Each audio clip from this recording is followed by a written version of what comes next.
ताज्या बातम्यांसाठी ABP माझाला subscribe करा आणि बेल आयकॉन प्रेस करा। अभिनेत्री कंगना रनौत विरोधात गुन्हा दाखल करण्याचे आदेश वांद्रे न्यायालयाने दिले आहेत। कंगना तिच्या ट्विटमध्ये धार्मिक तेढ निर्माण करत असल्याचा आरोप एका याचिकाकर्त्याने केला होता। बॉलिवूडच्या बदनामीच्या मुद्द्यावरती शिवसेनेचे मुखपत्र सामन्यातून आज पुन्हा टीकेचे बाण सोडण्यात आले। महाराष्ट्राची बेईमानी करणारे काही आपमतलबी मनोरंजन उद्योगांवरती घाव घालत आहेत। बॉलिवूडला हादरे देऊन हा संपूर्ण उद्योग उद्ध्वस्त करण्याचा डाव आहे। तरी मुंबईतील बॉलिवूडच्या केसालाही धक्का बसणार नाही असं सामनामध्ये म्हटलं गेलंय। आघाडी सरकारच्या काळातील सिंचन आर्थिक व्यवहारांची पुन्हा ईडी चौकशी करणार आहे। ईडीने 1999 ते 2009 या काळातील बिलं आणि कागदपत्र मागवली आहेत। या 10 वर्षांच्या काळातील धरणांच्या निविदा, सुधारित प्रशासकीय मान्यता आणि कंत्राटदारांना अदा केलेली बिलं याची सर्व कागदपत्र द्यावीत अशी मागणी ईडीने केली आहे। तत्कालीन कथित घोटाळ्यासंदर्भात तत्कालीन आर्थिक व्यवहारांची चौकशी केली जाणार आहे। अतिवृष्टीमुळे नुकसानग्रस्त मराठवाड्यातल्या शेती पाहणीसाठी शरद पवार दौरा करणार आहेत। 18 आणि 19 ऑक्टोबर असा हा दौरा असणार आहे। तुळजापूर, उमरगा, औसा, परांडा या भागामध्ये शरद पवार दौरा करणार आहेत। उपमुख्यमंत्री अजित पवार यांनी पूरग्रस्त भागाच्या दौऱ्याला सुरुवात केलेली आहे। बारामतीमध्ये विविध भागांना अजित पवारांनी आज सकाळीच भेटी दिल्यात। अधिक उपाययोजना राबवण्याबाबत अजित पवारांनी अधिकाऱ्यांना सूचना दिल्यात आणि त्यानंतर दुपारी अजित पवार पंढरपूरच्या पूरग्रस्त भागामध्ये पाहणी करणार आहेत। अजित पवारांपाठोपाठ खासदार सुप्रिया सुळे देखील अतिवृष्टीमुळे बारामतीमध्ये झालेल्या नुकसानीची पाहणी करतात। बारामतीमध्ये नुकसान झालेल्या शेतकऱ्यांची सुप्रिया सुळे भेट घेतात। पवार कुटुंबातील शरद पवार, अजित पवार आणि सुप्रिया सुळे हे तिघेही शेतकऱ्यांच्या बांधावरती पोहोचले आहेत। खासदार संभाजीराजे छत्रपती पंढरपूरच्या पूरग्रस्त भागांचा दौरा करणार आहेत। शेतकरी बांधवांना सरसकट नुकसान भरपाई मिळावी ही मागणी संभाजीराजे करणार आहेत। यासोबतच शेतकऱ्यांच्या व्यथा ते जाणून घेतील। त्यानंतर संभाजीराजे पूरग्रस्त मराठवाड्याचा दौरा करणार आहेत। राज्यातील शेतकरी अतिवृष्टी आणि पुरामुळे उद्ध्वस्त झालाय, त्यामुळे शेतकऱ्यांचे डोळे देखील सरकारच्या मदतीकडे लागून राहिलेत। पालकमंत्र्यांनी तातडीनं आधार द्यावा आणि शेतकऱ्यांना मदतीची घोषणा करावी अशी शेतकऱ्यांची अपेक्षा आहे। पूरग्रस्त मराठवाड्यामध्ये पालकमंत्री अजूनही पोहोचलेले नाहीयेत। उस्मानाबादचे पालकमंत्री शंकरराव गडाख आणि सोलापूरचे पालकमंत्री दत्तात्रय भरणे आज दुपारी दौरा करणार आहेत, पण अन्य पालकमंत्री मात्र अजूनही त्यांच्या जिल्ह्याकडे फिरकलेलेच नाहीयेत। परतीच्या पावसाच्या तडाख्याने राज्यातल्या शेतकऱ्यांचं मोठ्या प्रमाणावरती नुकसान झालंय। हातातोंडाशी आलेला घास देखील पावसानं हिरावलेला आहे आणि त्यामुळे शेतकरी हताश झालाय। आता बळीराजाला मदतीचा हात देण्याची मागणी सगळीकडनंच केली जातेय। सोशल मीडियातून शेतकऱ्यांच्या आक्रोशाचे आणि वेदनांचे व्हिडिओ सध्या व्हायरल होत आहेत। याचीच दखल पंतप्रधान नरेंद्र मोदी यांनी देखील घेतली आहे। मोदींनी मुख्यमंत्री उद्धव ठाकरे यांना फोनवरून संपर्क साधून महाराष्ट्राला मदतीचं आश्वासन दिलंय। याबाबत खुद्द नरेंद्र मोदी यांनी मराठीमध्ये ट्विट केलंय। केंद्र सरकारनं महाराष्ट्राला भरीव आर्थिक मदत द्यावी अशी मागणी महसूल मंत्री बाळासाहेब थोरात यांनी केली आहे। केंद्राकडून तुटपुंजी मदत मिळत असल्याचा आरोप महसूल मंत्र्यांनी केलाय।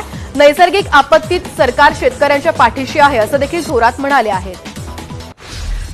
अतिवृष्टी आणि पुरानं उद्ध्वस्त झालेल्या शेतकऱ्यांना पंचनामे बाजूला ठेवून तातडीनं मदत करा अशी मागणी स्वाभिमानी शेतकरी संघटनेचे नेते राजू शेट्टी यांनी केली आहे। पंढरपूरचं पाणी झपाट्यानं ओसरायला सुरुवात झाली आहे। चंद्रभागा पुलावरचं पाणी ओसरल्यानं पुलाचं टेस्टिंग घेऊन वाहतूक सुरू केली जाते। कालपेक्षा 80,000 क्युसेक पाणी पातळी कमी झाल्यानं नदीमध्ये 2,10,000 क्युसेक पर्यंत विसर्गाचं पाणी वाहत आहे। नदीकाठच्या काही रहिवासी भागामध्ये पुराचं पाणी असून जिथलं पाणी कमी झालं आहे तिथं दुपारी पालिकेकडून सफाईला सुरुवात होत आहे। पंढरपूर गोपाळपूर रोडवरील पेट्रोल पंपाजवळ एक मृतदेह सापडलाय। विशेष म्हणजे हा मृतदेह पाण्यानं फुगला असून त्याची दुर्गंधी संपूर्ण परिसरामध्ये पसरली आहे। सोलापूर जिल्ह्यातील अक्कलकोट तालुक्यातील सापळा गावातील बंदी छोडे यांच्या जवळपास 3 ते 3.5 एकरातील कांदा पूर्णपणे वाहून गेलाय। खरीपाच्या हंगामातील शेवटच्या टप्प्यामध्ये काढणीला आलेला कांदा वाहून गेल्यानं बळीराजाचं लाखोंचं नुकसान झालंय।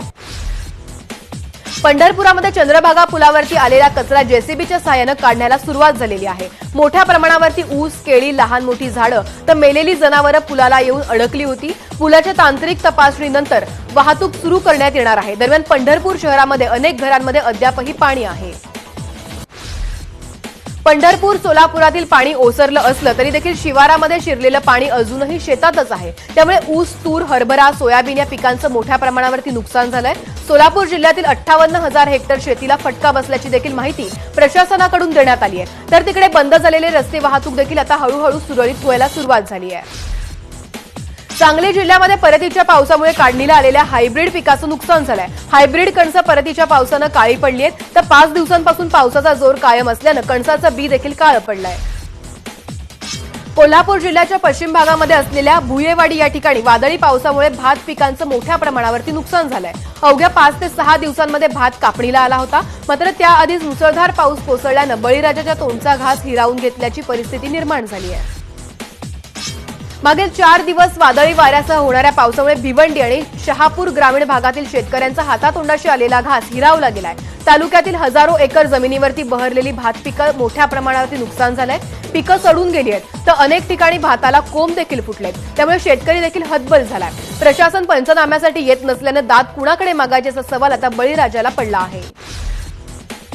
अतिवृष्टीनं शेतकऱ्यांना फटका दिल्यानंतर सोयाबीनला आग लावून पेटवण्याच्या घटना समोर येतात। स्वाभिमानी शेतकरी संघटनेचे प्रदेश नेते रविकांत तुपकर यांच्या शेतामध्ये कापून ठेवलेलं 70 ते 75 क्विंटल सोयाबीन अज्ञातांनी पेटवलं आहे। या प्रकरणी तुपकरांनी पोलिसांमध्ये तक्रार दाखल केली आहे।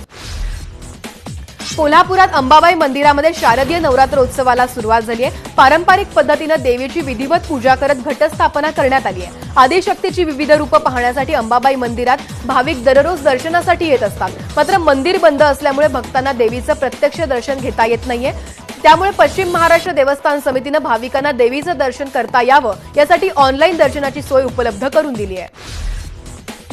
करवीर निवासिनी अंबाबाई मंदिरामध्ये सकाळी 9च्या सुमारास तोफे सलामी देण्यात आली आहे। तोफेची सलामी दिल्यानंतर अंबाबाई मंदिरामध्ये घटस्थापना करण्यात आली।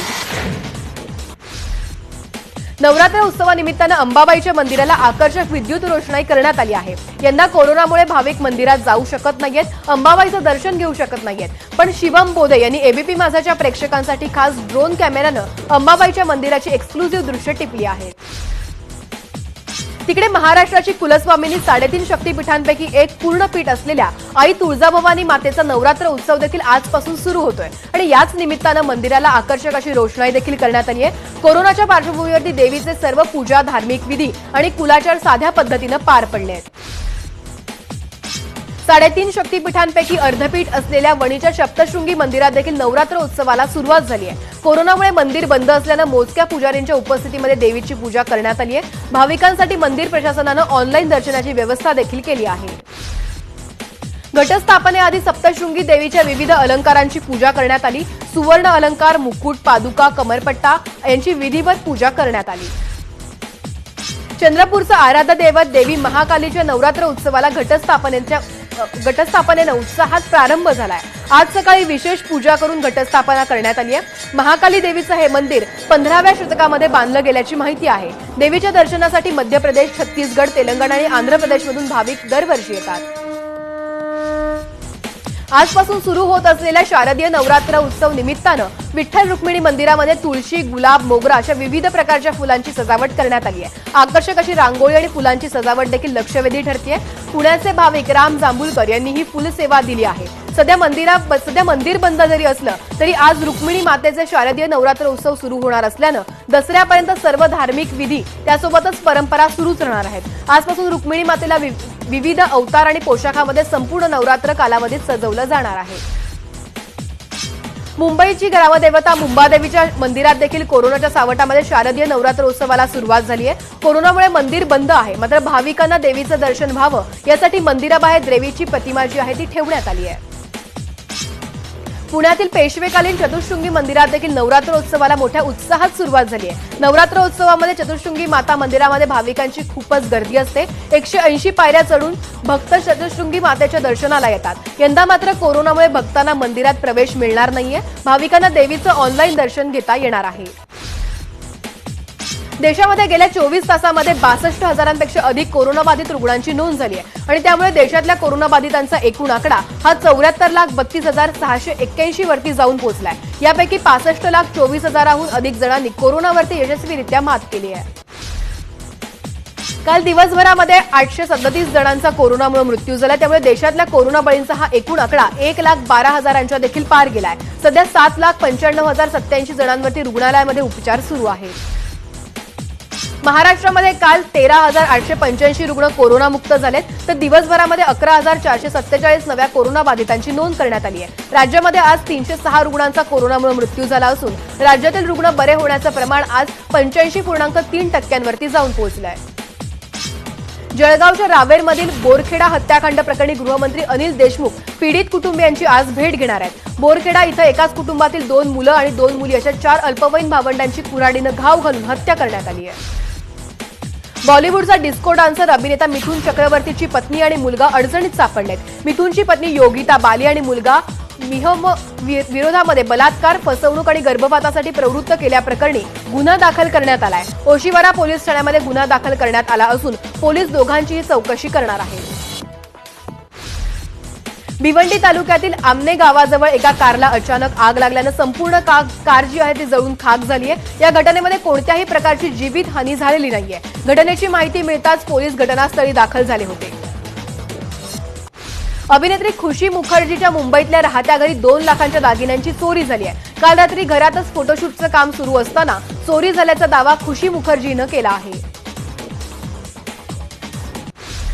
जळगावच्या ग्लोबल रुग्णालयातील शुभारंभ कार्यक्रम बॉम्बनं उडवून देण्याची धमकी देणाऱ्याला पोलिसांनी आता अटक केली आहे. अमोल देशमुख असं अटक करण्यात आलेल्या व्यक्तीचं नाव असून तो पेशानं कंडक्टर आहे. 13 ऑक्टोबरला जामनेरच्या ग्लोबल हॉस्पिटलचा आमदार, खासदारासह माजी मुख्यमंत्री देवेंद्र फडणवीस यांच्या उपस्थितीमध्ये शुभारंभ झाला होता. मात्र शुभारंभ कार्यक्रमाच्या तासाभरातच आधीच गिरीश महाजन यांचे पीए दीपक तायडेंच्या मोबाईलवरती 1 कोटी दिले नाही तर रुग्णालयाचा शुभारंभ कार्यक्रम बॉम्बनं उडवून देऊ अशी धमकी देण्यात आली होती. पूर्व द्रुतगती मार्गावरती विक्रोळी पुलाजवळ बेस्टच्या मिनी बसचा अपघात झालाय. भांडूपवरून ही बस वरळीकडे निघाली होती. अपघातावेळी बसमध्ये 20 ते 22 प्रवासी होते अशी माहिती सध्या मिळते. अपघातामध्ये 10 ते 15 जण जखमी झाल्याचं देखील कळतंय. त्यांना जवळच्याच रुग्णालयामध्ये दाखल करण्यात आलंय. पुण्यामध्ये पाईपलाईन फुटल्यानं दुरुस्तीचं काम तिथं केलं जात आहे. पर्वती जलशुद्धीकरण केंद्राची पाईपलाईन फुटल्याची घटना रात्री घडली होती. त्यामुळे जनता वसाहतीमध्ये अनेक घरांमध्ये पाणी शिरलं होतं. मात्र आता वाहून जाणारं पाणी बंद करून दुरुस्ती करण्यात येते आहे. मध्य प्रदेशमध्ये मनरेगाच्या जॉब कार्डवरती चक्क अभिनेत्री दीपिका पदुकोणचा फोटो लावण्यात आलाय. केवळ दीपिकाच नाही तर अन्य अभिनेते आणि अभिनेत्रींचे फोटो देखील लावलेले जॉब कार्ड सध्या व्हायरल झालेत. अमर उजालानं दिलेल्या बातमीनुसार मध्य प्रदेशातील खरगोन जिल्ह्यामध्ये हा सगळा धक्कादायक प्रकार घडला आहे. शेतकऱ्यांच्या नावाने जॉब कार्ड आणि त्यावरती अभिनेत्रींचे फोटो असा हा प्रकार आहे.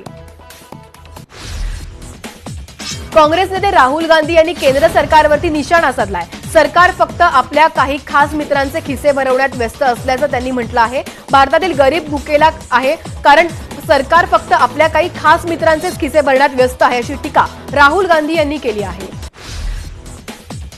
उत्तर प्रदेशच्या मुख्यमंत्र्यांना महिला सुरक्षेवरती स्पेशल सेशन घेण्याची वेळ नाहीये. मात्र फोटो सेशन सुरू असल्याची टीका काँग्रेस नेत्या प्रियंका गांधी यांनी केली आहे. शौर्य चक्र विजेते बलविंदर सिंग यांची बाईकवरून आलेल्या गुंडांनी गोळ्या घालून हत्या केली आहे. पंजाबच्या तरनतारमध्ये ही घटना घडली आहे. भिकीवंडीमध्ये त्यांच्या राहत्या घरातच त्यांच्यावरती गोळ्या झाडण्यात आल्या.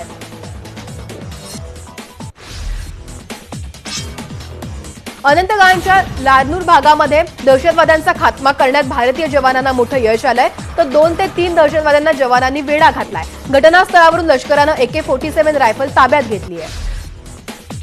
चंद्रपूर शहराजवळील शक्तीनगर वसाहतीमधून एका बिबट्याला जेरबंद करण्यात यश आलंय. वेस्टर्न कोल्डफील्ड लिमिटेड कर्मचाऱ्यांची वसाहत असणाऱ्या भागामध्ये 15 दिवसांपासून बिबट्या येत असल्याची तक्रार वनविभागाकडे करण्यात आली होती.